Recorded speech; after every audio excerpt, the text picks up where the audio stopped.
இங்க பெரம்பூர்ல ஜெயிச்சிருக்கிறாரு. இங்க இருக்கக்கூடிய பெரம்பூருக்கு போய் நன்றி சொல்றதுக்கு வக்கு இல்ல.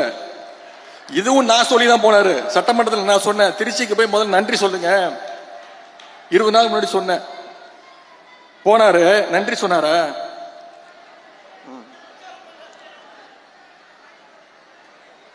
பொதுவா ஒரு முதலமைச்சர் ஆனதுக்கு பிறகு நம்முடைய தலைவர் இந்த 5 வருஷத்துல எந்த மாவட்டத்துக்கு போனாலும் அந்த மாவட்டத்துக்கு புது திட்டங்களை போய் அறிவிப்பாங்க. ஏதாவது ஒரு திட்டத்தை அறிவிச்சாரா? திருச்சிக்கு போனாரு, ஏதாவது திட்டத்தை அறிவிச்சாரா? ஒரு திட்டமும் கிடையாது.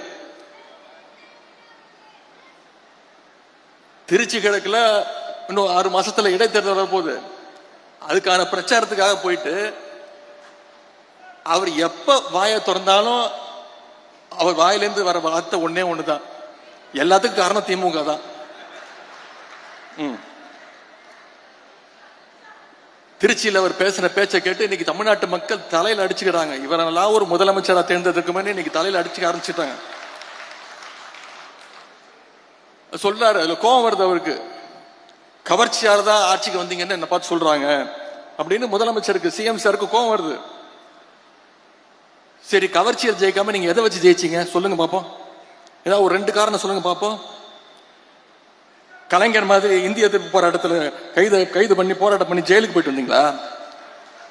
சரி, எங்க தலைவர் மாதிரி மிசா கொடுமையில 1 வருஷம் உள்ள இருந்து வந்தீங்களா? கட்சி ஆரம்பிச்சே 2 வருஷம் தான் ஆகுது. மாநில உரிமைகளுக்காக என்னைக்காவது குரல் கொடுத்திருக்கிறீங்களா? ஒன்றிய பாஜக அரசு ஏதாவது குரல் கொடுத்திருக்கிறீங்களா? பின்ன வேற எதை வச்சு நீங்க ஆட்சிக்கு வந்தீங்க? ஏதாவது ஒரு போராட்டம் பண்ணிருக்கீங்களா?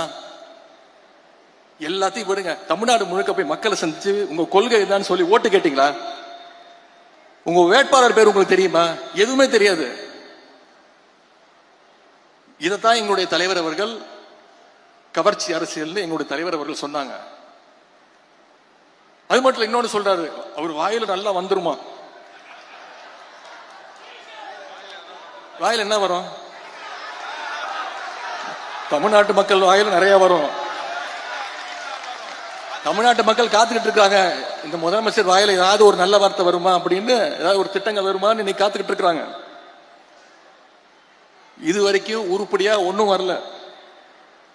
எந்த பிரச்சனையை கேட்டாலும் திமுக வெர்சஸ் தாவேக, எதை பத்தி கேட்டாலும் திமுக செய்கின்ற சதி. இப்படிப்பட்ட ஒரு முதலமைச்சரை இன்னைக்கு தமிழ்நாட்டு மக்கள் தேர்ந்தெடுத்துட்டாங்க. அந்த முடிவை நம்ம ஏத்துக்கிட்டு தான் ஆகணும்.